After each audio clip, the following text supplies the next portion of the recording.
Good morning, lovely people. Well, it's morning for me anyway. I hope you're having a lovely day whenever you're watching this. Today is Thursday for me, but I don't know when I'm going to get round to uploading this, so it could conceivably be any day of the week when you're watching this. That was a big old ramble. Welcome to the Yarn and Yarns YouTube channel. My name's Angela and you can find me on Instagram and Ravelry as Rainbow Ange, and you can also find an Instagram page and a Facebook page for my little yarn shop, Yarn and Yarns, and we're based here in South Wales, just outside of Cardiff in the UK.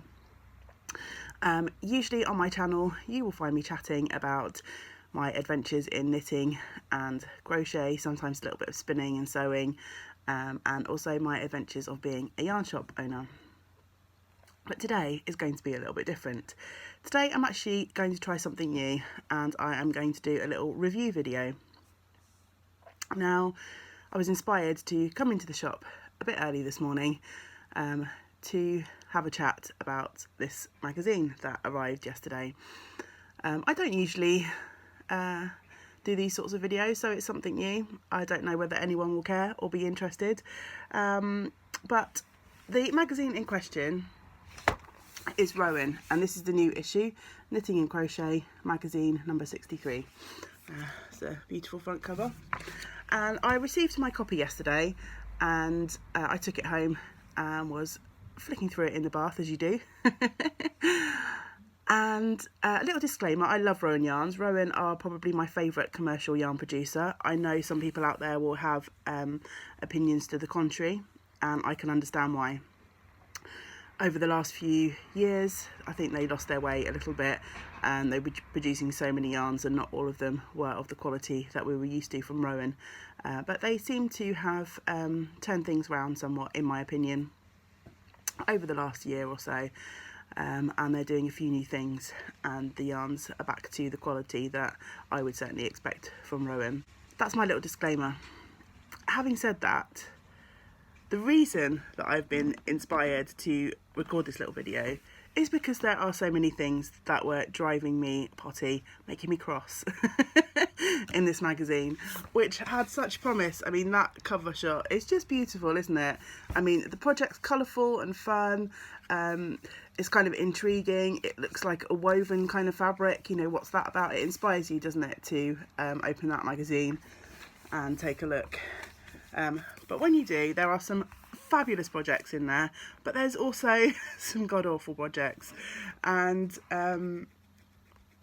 as for the styling and the photography of some of these, well, that's kind of what's inspired me to make a little bit of a video, which may be a little bit of a rant.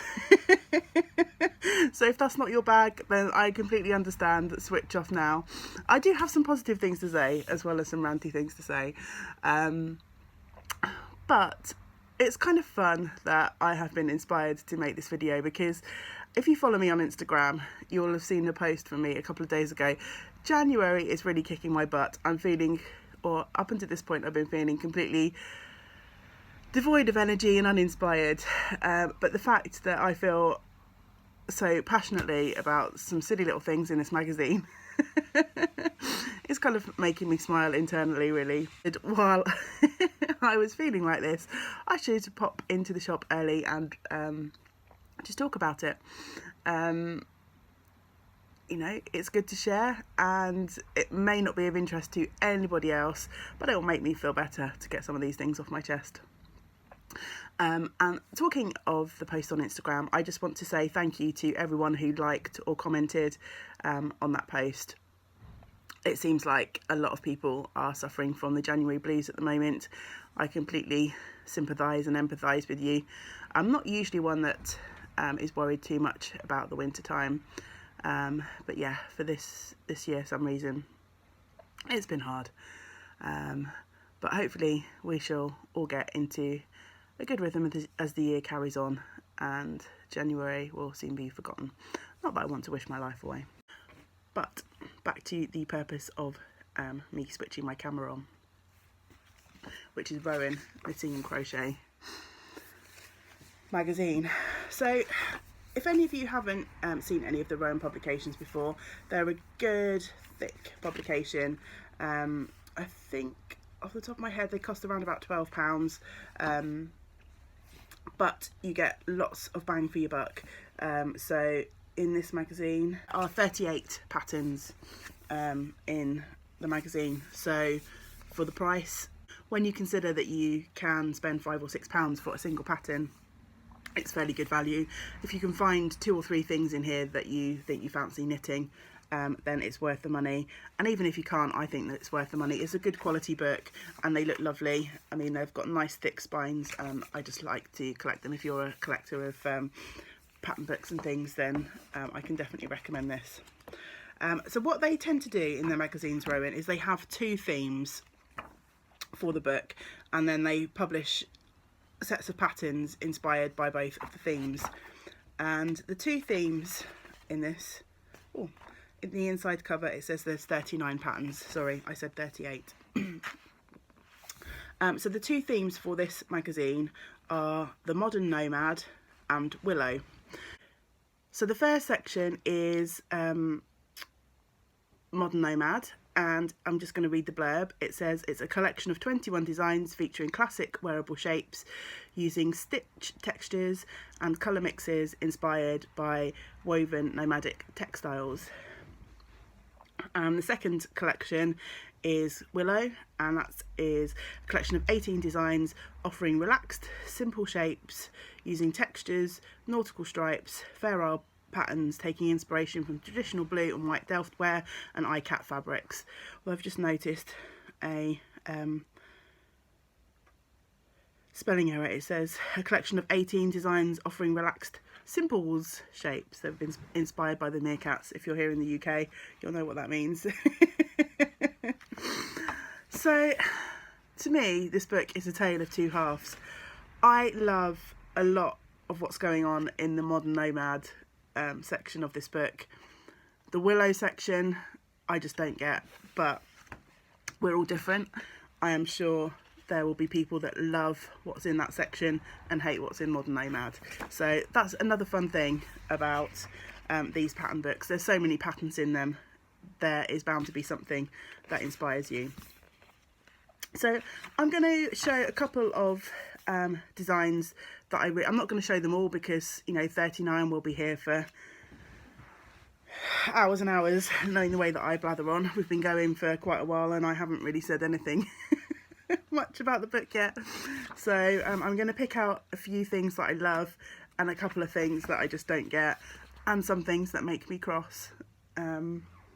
Yes, as an English person I get very cross sometimes. So I'm just going to flick through and sort of show you a few things and talk as I'm inspired to, so there won't really be any sort of sense or order. So I'll start with the first pattern in the book, just because I quite like it. It's called Nabila and it's a design by Martin Story. It's a big jacket, so there is a picture of it, and it's not my usual kind of style, but I think that looks really nice and cosy. I love the colour block work and the pattern, and it uses 3 different yarns. So there's soft yak, felted tweed, kid silk haze and fine lace, so 4 different yarns, sorry. And there's some quite nice photography on that one. I quite like it. So it's got a double spread and the page that I showed you. One of the things that's going to, and it's here, so I'm going to mention it even on a pattern that I like, that's annoyed me about this magazine, it's made me cross, is there's lots of pictures of armpits. I know that's a silly thing to make you cross, but as we go through, this is not the worst of them because there are other pictures of this pattern, but there are several patterns in this book where they don't really show you the garment, but they show you an artsy picture of a girl with her hand above her head showing you the garment's armpit seam. Do we really need to see that? I much want to see what does the lovely front and back look like. I don't know about you, but I don't walk around like that. I don't often lie around like that. No one is going to see the underarm of my garments. I don't need to see that. I just don't. rant number 1 over. Although it will come up again as we go along in the book. The second pattern is called ISAD, ISAD. These have got, I guess, names inspired by nomadic traditions and tribes, so if I'm pronouncing any of these incorrectly, then you'll have to forgive me. And this is a gorgeous wrap, again by Martin Story, and it's a mix of felted tweed and cotton glacé, which I'm kind of intrigued by, because felted tweed is quite a nice woolly yarn and cotton glacé is a shiny cotton. So that kind of intrigues me, and yeah, I feel like I could maybe knit a little sample and just see what it turns out like. And I love this design, I do. It's a massive wrap. You can see on the model here. I'm not very good at showing you these. So obviously I have no idea how tall she is. I guess she could be 4 foot and it's not that that big. There's not really much perspective. She's here in a lovely cornfield. Yeah, it's a nice big cozy looking wrap with a really striking geometric design. So I'll show you another view.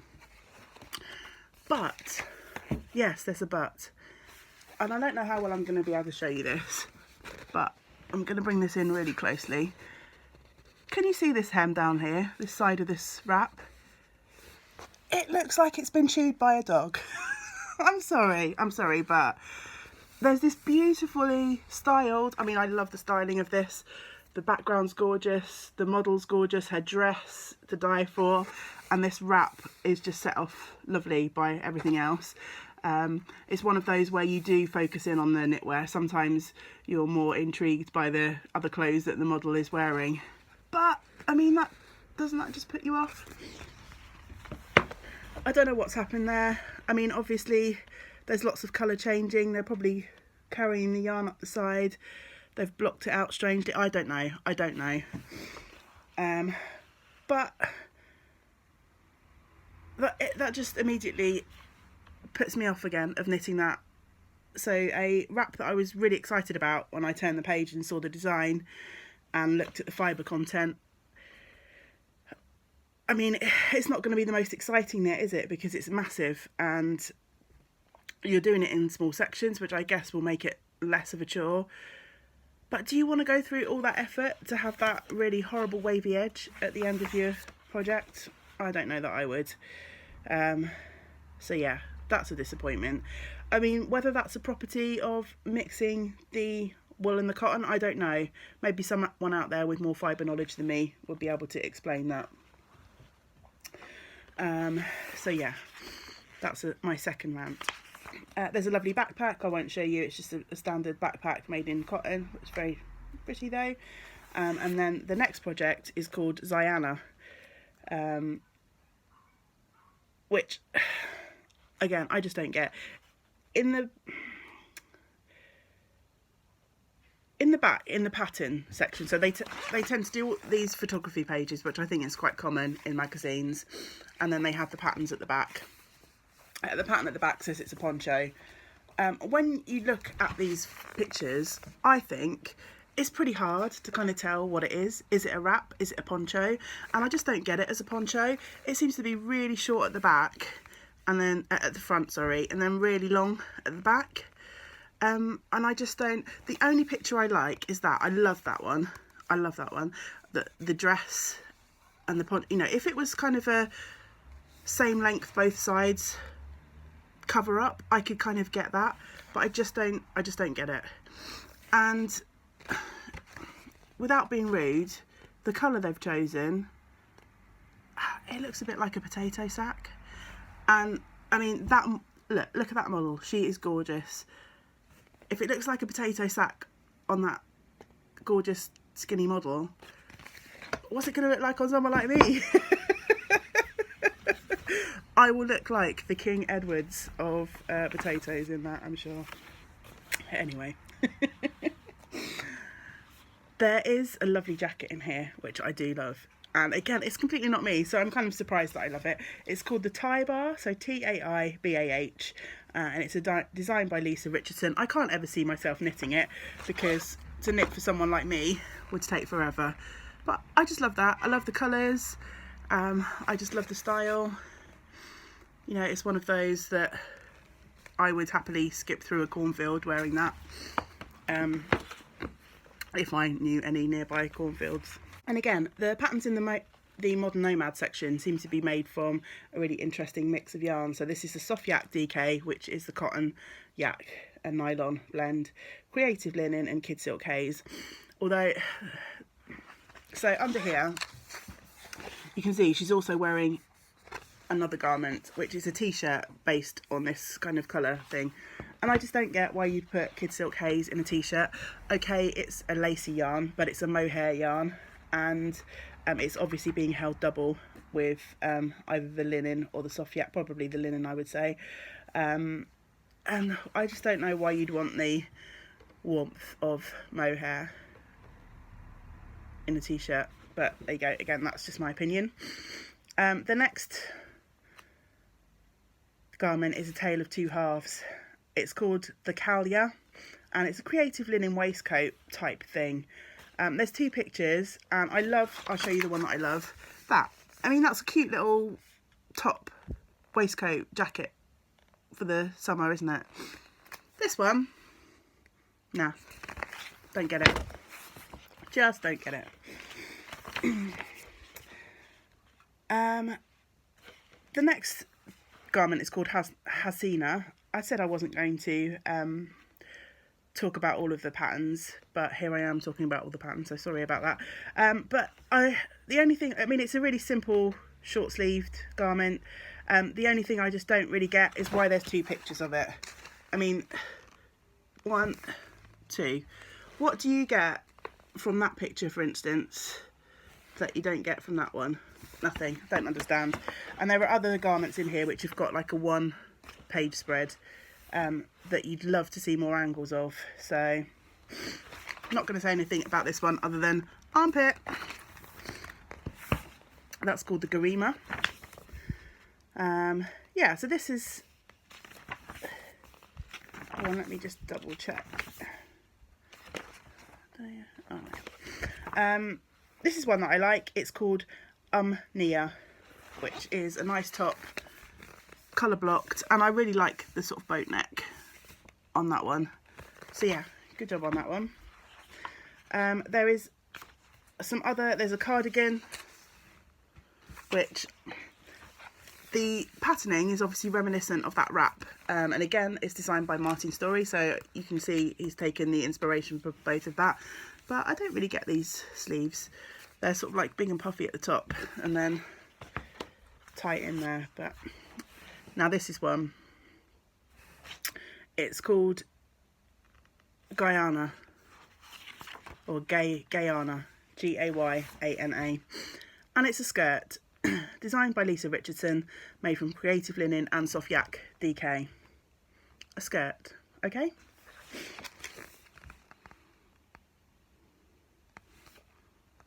Do you get it? I don't. I mean, I really love the woven fabric, very similar to the sort of wrap blanket on the front. But, I mean, come on.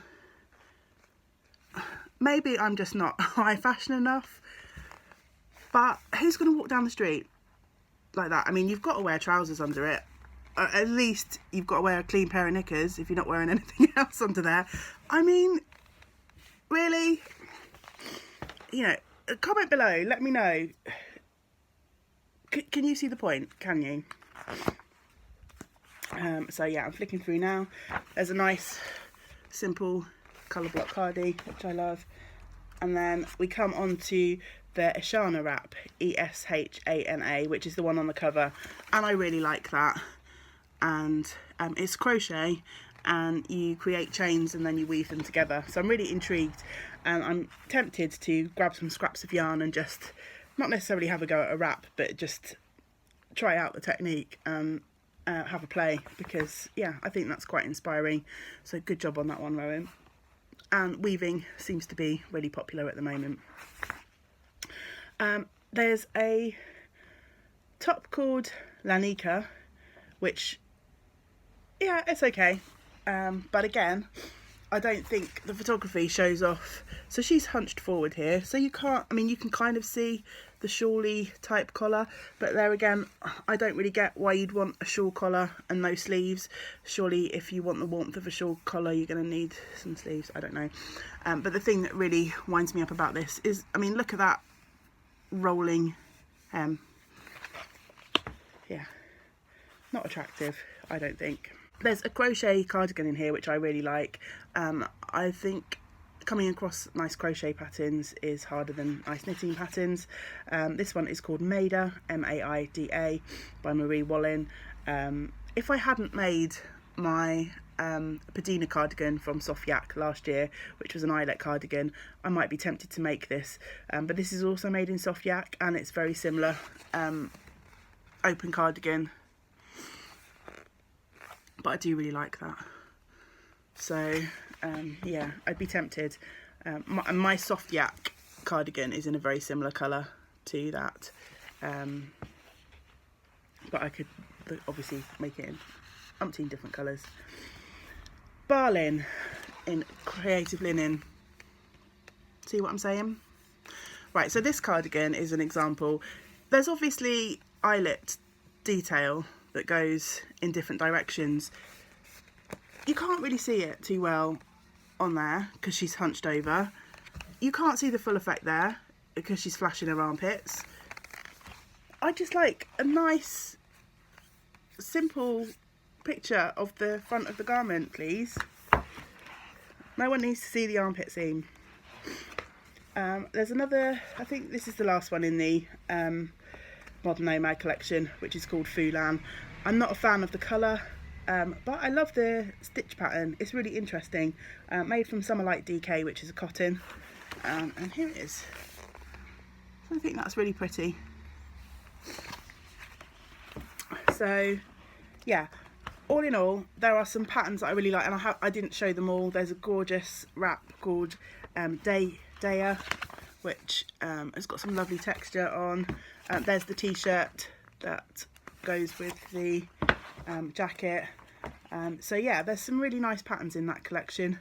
There is the Garima, which is one of the armpit shots that I flashed. We've got some interesting colour work on the arms there, although I'm not convinced that the colour work particularly works that well in Summer Light 4-ply, which is a cotton yarn.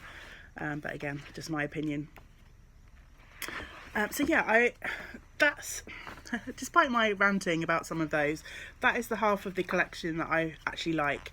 And as I flick back through, some of the things that kind of annoyed me on first glance are less annoying, and I'm more intrigued, and there would be several patterns from that half of the collection that I would knit. The second half, or the second collection I should say, not the second half, the second collection in this book is called Willow, and that is the one that is inspired by traditional blue and white. And this is kind of the cover spread for this collection, and it gives you a good idea of what's going on here.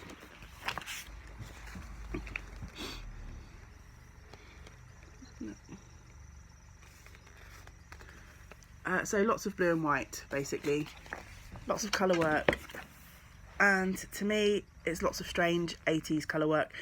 And you know, don't get me wrong, I am a child of the 80s. I was born at the end of the 70s, but I spent my formative years growing up in the 80s, so I kind of have a soft spot for 80s fashion, but this I just don't get. And there's lots of things about the 80s that seem to be coming back.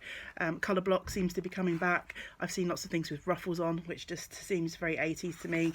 But the designs in this half of the collection, I'm sure they will appeal to some people. And there's a couple of things in here that I don't mind at all. But on the whole, not for me. So there's the Delft cardigan. I mean, you can see the inspiration for that straight away. It's pretty. I'd never wear that. As for the matching skirt,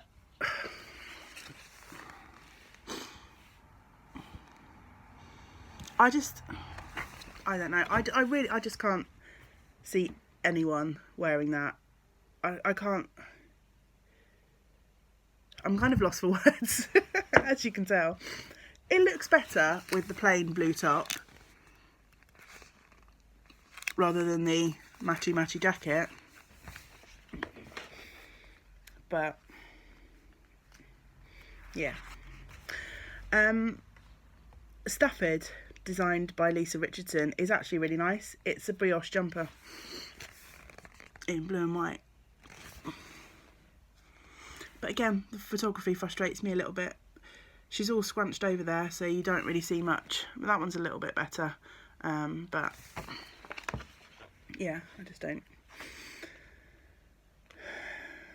And the other thing about the Rowan magazines, which kind of frustrates me a little bit, is when you flip back to the pattern directions for this, it doesn't say that you're knitting brioche stitch. It just says you work each row twice, blah blah blah. I think it would be nice to understand the techniques that you're using, and similarly for the lovely backed dog chewed wrap at the front. From quickly flicking at the pattern, I think that's knitted using mosaic colourwork technique, but again, it doesn't explicitly say that. And I just think as a knitter, it's nice to learn and use these terminologies. You know, we're all curious human beings, and we like to educate ourselves, improve our skills, and it's kind of nice to put technique to these designs, I think, because, you know, if you want to knit that wrap or you want to knit that jumper, be nice just personally to think, oh, I can now brioche, or I've done a project using mosaic knitting. But that's a bit of an aside. The next jumper is called Spode, and of the colourwork projects in here, this is the one that I like the most, but again, I'd never knit it and I could never see myself wearing it, but it's a fairly cute jumper. Then we've got Porcelain, which is a calf facet design, and I think it jumps out of the page as being a calf facet design. You probably wouldn't need to, if you know anything about his work, you wouldn't need to see the little insert which says it's designed by him, and it's a cardigan with lots of pots and teapots and things on it, which, yeah, again, I just don't understand. There is a knitted t-shirt called Minton, which again, it's got the colour block. It's fairly cute, I suppose, but I couldn't see myself knitting that. There's the Wedgwood. You know, you get the idea, these crazy sort of colour works. There's quite a plain tunic top called Haviland by Martin Story, which there's versions of it with the tassels and without the tassels, which is fairly nice.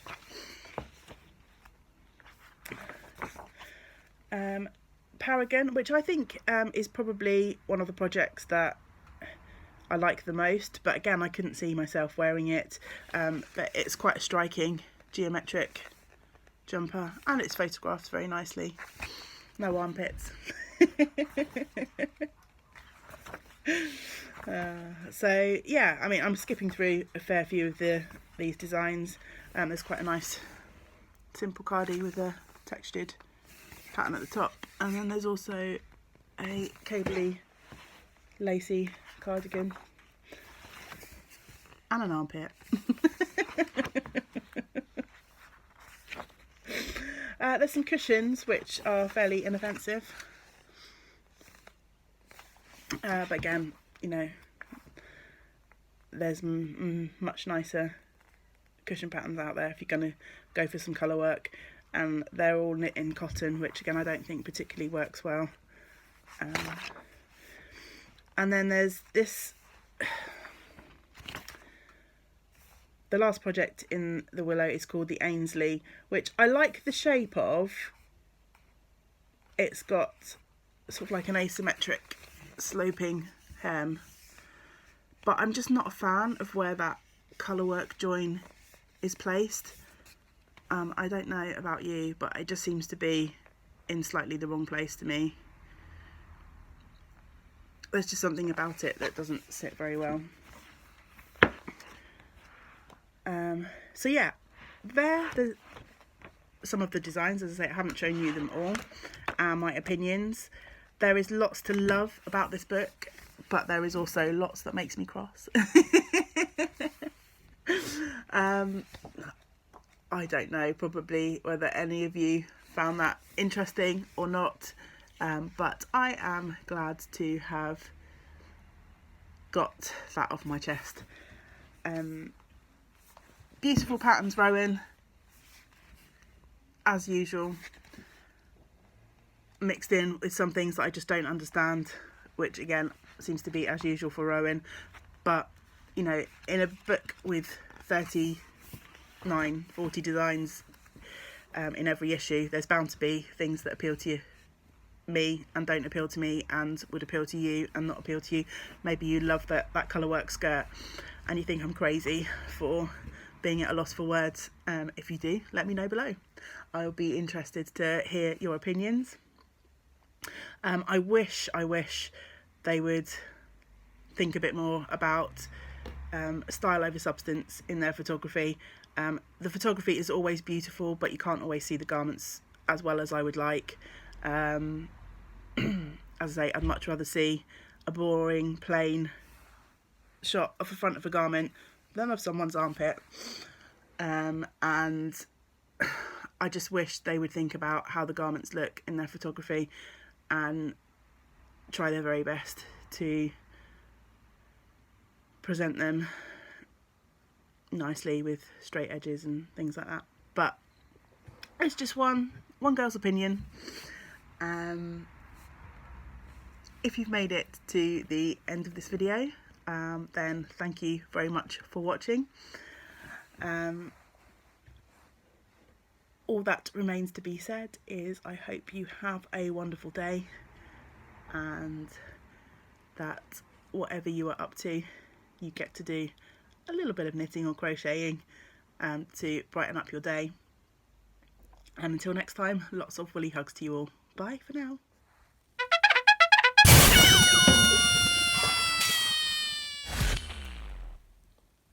I'm just going to read you the descriptors. So a modern nomad is a collection of 21 designs featuring classic wearable shapes using stitch textures and colour mixes inspired by woven nomadic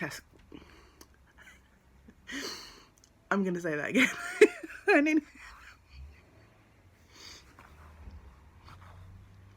I think I nearly said nomadic testicles. I meant nomadic textiles. I'm sure there are lots of people out there who suffer from that well-known nomadic testicles condition.